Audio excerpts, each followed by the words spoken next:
Hello and welcome. You're watching Doctor Speak. This is a live call-in show where you can call us and ask your COVID-19 related questions to an eminent panel of guests. Rest assured, they'll be answering all questions related to COVID-19 and the numbers will be flashing soon on your screens. You can note them down and you can call us directly. Also, you can log on to DD News' Facebook page where you can post your queries on COVID-19. We'll be taking them up with the eminent panel of experts and doctors that will be joining us soon. I'm Unman Bhattacharya and with me is my colleague Om Prakash. बिल्कुल स्वागत है आप सभी का। आप देख रहे हैं हमारा बेहद ही खास प्रोग्राम डॉक्टर्स स्पीक और इसमें कोविड-19 कोरोना संक्रमण से जुड़ी जो भ्रांतियां हैं, जो सवाल आम लोगों के मन में हैं, वो सवाल आप सीधे यहां पूछ सकते हैं। हमारे साथ डॉक्टरों का पैनल होगा। आप हमसे सवाल पूछ सकते हैं फोन नंबर के जरिए।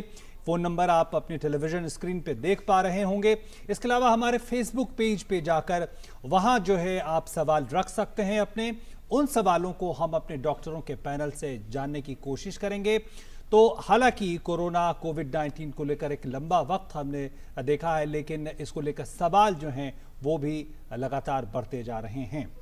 So let's introduce the doctors who are joining us now, and we are joined by Dr. Ashutosh Biswas. He is a professor, Department of Medicine, AIIMS, and Dr. Prachi Jain. She is senior consultant, ENT department. And welcome to the both of you to Doctor Speak. Before we start getting questions on our Facebook page and our callers start calling us, your sense, Dr. Jain, on the overall COVID-19 situation in the country, considering that the recovery rate is only increasing. It was around 70% yesterday, and today the numbers indicate that it's gone to a little above 73%. And last week particularly, there was a slower rise in cases and deaths in India. So is India slowly but surely fighting this battle against COVID-19 successfully?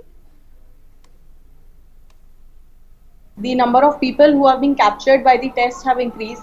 So definitely we are catching more number of people. We are catching asymptomatic patients also.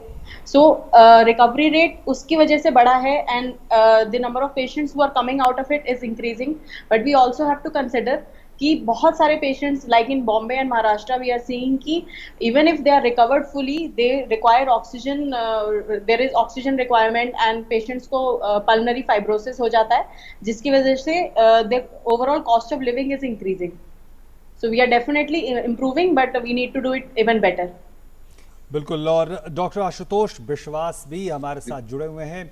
Doctor Ashutosh, इस समय एक चीज हम देख रहे हैं पिछले कुछ महीनों से लगातार कि जो लक्षणों में परिवर्तन हो रहे हैं जो कोरोना संक्रमण के बाद, उसको लेकर इस समय क्या स्थिति है? इस समय क्या आपके पास अभी भी सवाल आ रहे हैं कि दरअसल में कौन से ऐसे लक्षण हैं जिसके जरिए हमें जान सकते हैं कि हम संक्रमित हो गए? देखिए, एक तो 70 to 80% एसिम्प्टोमेटिक है. इसका मतलब ये है कि कुछ लक्षण दिखते ही नहीं है और जो घूम रहे हैं सोसाइटी में, और वो सोसाइटी 70% अगर 80% लोगों को नहीं पता कि कोरोना वायरस इन्फेक्टेड है और सोसाइटी में लोगों के साथ मिलजुल के सब जो प्रोग्राम है, सब कुछ मार्केट और कोई भी ऑफिस, आजकल तो लॉकडाउन ऑलमोस्ट नील का बराबर है. Everybody is walking and I don't see anybody is following the strict जो norms. They are not following. Yuvraj joins us from Odisha. जी पूछिए अपना सवाल. है बाजार से लाया हुआ लहसुन या प्याज को हम कुछ दिन रख के उसको सैनिटाइज कर सकते हैं कि उसको धोया जा सकता है? धोने से तो बहुत खराब हो सकता है. बिल्कुल. डॉक्टर प्राची, जो भी सामान आप बाजार से लेकर आ रहे हैं, अगर वो आलू प्याज और लहसुन टाइप का है तो आप उसको लाके कुछ देर के लिए, 1-2 दिन के लिए पहले धूप में रख दें. उसको धोएं ना, और उसके अंदर बाइकार्बोनेट से ना धोएं. जो भी आप मैंगो टाइप के फ्रूट्स ला रहे हैं जो आप धो सकते हैं, उसको आप पानी में डाल के रखें, उसके अंदर सोडा डालें और उसको वॉश करके उसके बाद ही उसको इस्तेमाल करें.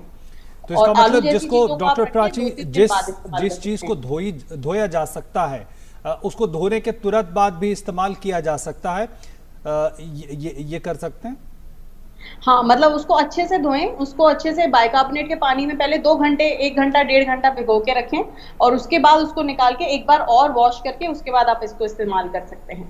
Dr. Biswas, a sense of fatigue seems to be coming in over these precautions that need to be continuously maintained.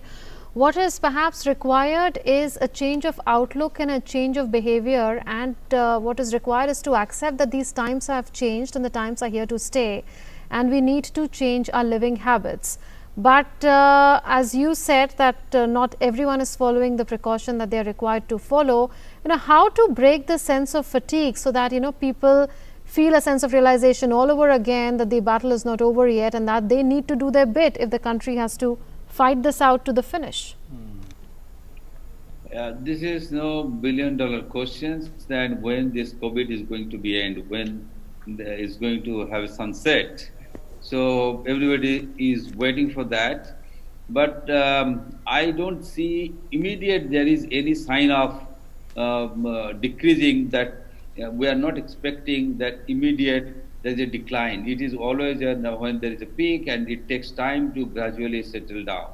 Mithilesh हमारे साथ जुड़ रहे हैं कटिहार बिहार से। मिथिलेश, स्वागत आपका, पूछे अपना सवाल। सर मैं बोल रहा था सर, कोरोना का मतलब कोरोना जो होता है, अगर किसी को इंसान को कैसे जानेंगे, उसको क्या सिम्टम्स होता है जो उसको जानेंगे कि कोरोना है? सिम्टम के बारे में हमने अभी बात की है, और इसी को अगर जानने की कोशिश करें डॉक्टर प्राची अगर आपसे, तो जिस तरह से हम बात कर रहे थे कि शुरू में सिम्टम्स कुछ और थे और सिम्टम्स बाद में बदलते गए, तो इस समय हम कहाँ पे पहुंचे हैं? इस समय क्या ऐसे सिम्टम है जो ज्यादा सामने आ रहे हैं, ज्यादा लोग शिकायत जिसकी कर रहे हैं?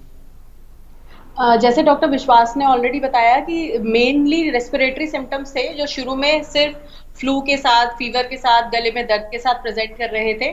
फिर उसके बाद इस लिस्ट के अंदर गैस्ट्रो के सिम्टम्स बढ़ाए गए, जैसे कि अगर किसी को दस्त लग रहे हैं या किसी को अगर उल्टी हो रही है तो ये वाले सिम्टम्स। फिर उसके बाद न्यूरो के सिम्टम्स आए, जिसके अंदर अगर पेशेंट अचानक से बेहोश हो जाता है या एक साइड का पैरालिसिस हो जाता है, जिसको हम स्ट्रोक कहते हैं।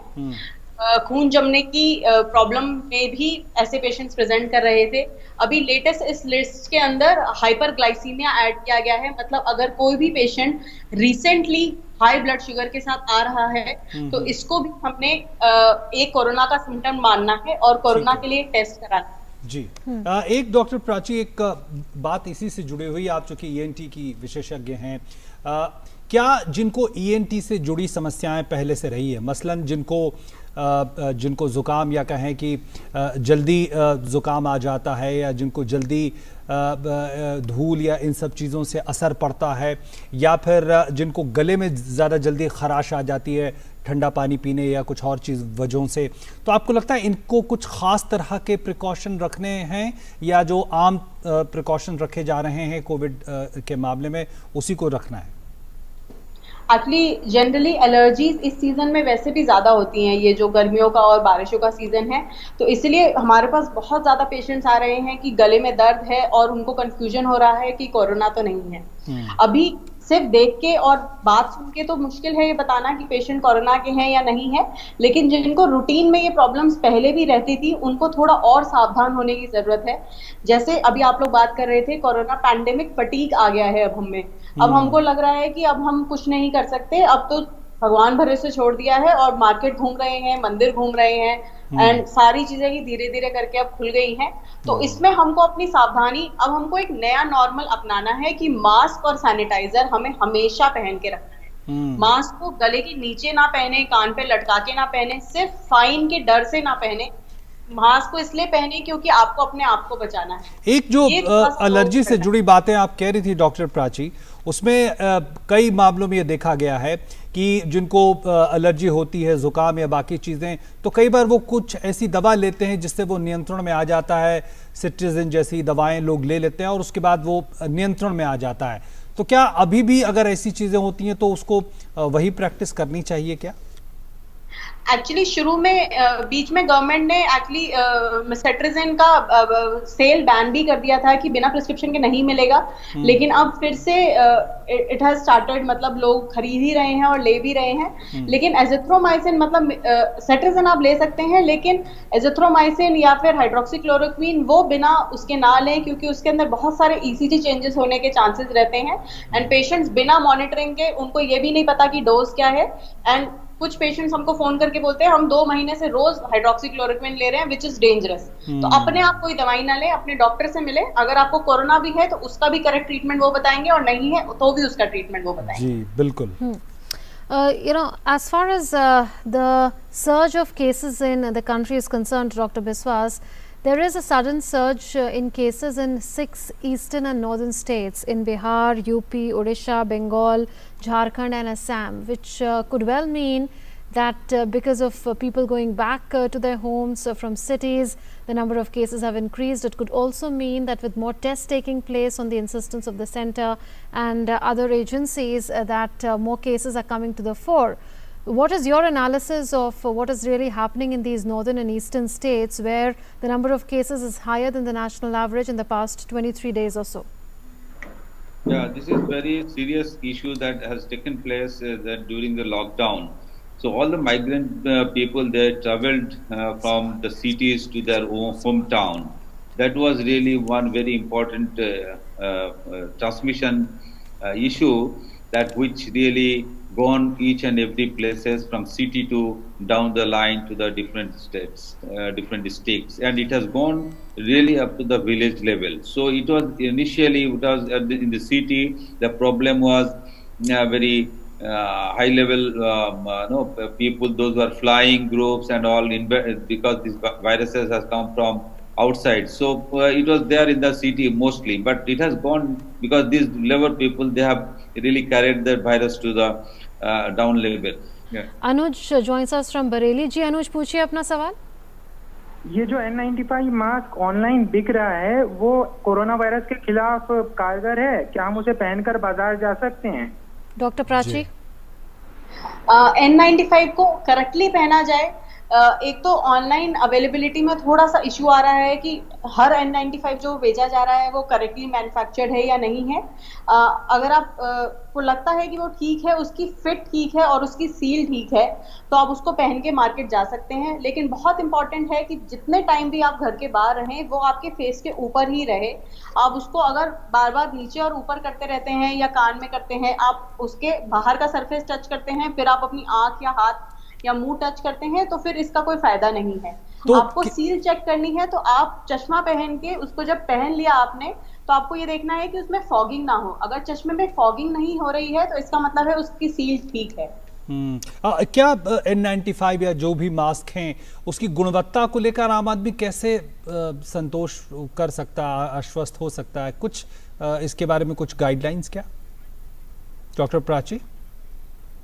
गाइडलाइंस तो एज सच मतलब it has to be regulated by the government itself कि N95 के नाम पे जो बिक रहे हैं वो N95 ही हो, और जो रेस्पिरेटर वाले N95 बिक रहे हैं वो बंद हो जाने चाहिए, क्योंकि रेस्पिरेटर वाले पॉल्यूशन के लिए, काम के लिए ठीक होते हैं, लेकिन कोरोना के लिए ठीक नहीं है. क्योंकि उसके अंदर जो भी पेशेंट, अगर कोई पेशेंट पहनता है उसको, तो वो रेस्पिरेटर के थ्रू उसके वायरस पार्टिकल्स बाहर चले जाते हैं, विच इज नॉट एडवाइजेबल. और मैंने जैसे बताया कि अगर आपको उसका सील चेक करना है, तो एक तो आपको लगना चाहिए मास्क पहन के कि यू आर अनकंफर्टेबल, तभी वो N95 इफेक्टिव है. और आप एक बार जब चश्मा पहने और अगर उसके अंदर यहाँ पे हवा नहीं आ रही है या फॉगिंग नहीं हो रही है, तो इसका मतलब है उस N95 की सील प्रॉपर है. जी. So these are some measures that people can use to check if the N95 masks are effective or not. We're running out of time, so thank you Dr. Jain and Dr. Biswas for having joined us on Dr. Speak. Thank you to the callers as well for having joined us to ask questions, and to all those who asked questions on social media as well. We could take only a few of them today, but rest assured we'll be taking them tomorrow as well if there are some questions that could not be answered. बिल्कुल. तो कुछ सवालों के जवाब हमने देने की कोशिश की, हमारे डॉक्टरों ने देने की कोशिश की. कल 3:30 बजे फिर एक बार मुलाकात होगी. आप अपने सवालों को तैयार रखें. फ़ोन के ज़रिए, सोशल मीडिया प्लेटफॉर्म के ज़रिए आप हम तक सवाल पहुंचा सकते हैं. फिलहाल आज के इस कार्यक्रम में इतना ही. नमस्कार. नमस्कार.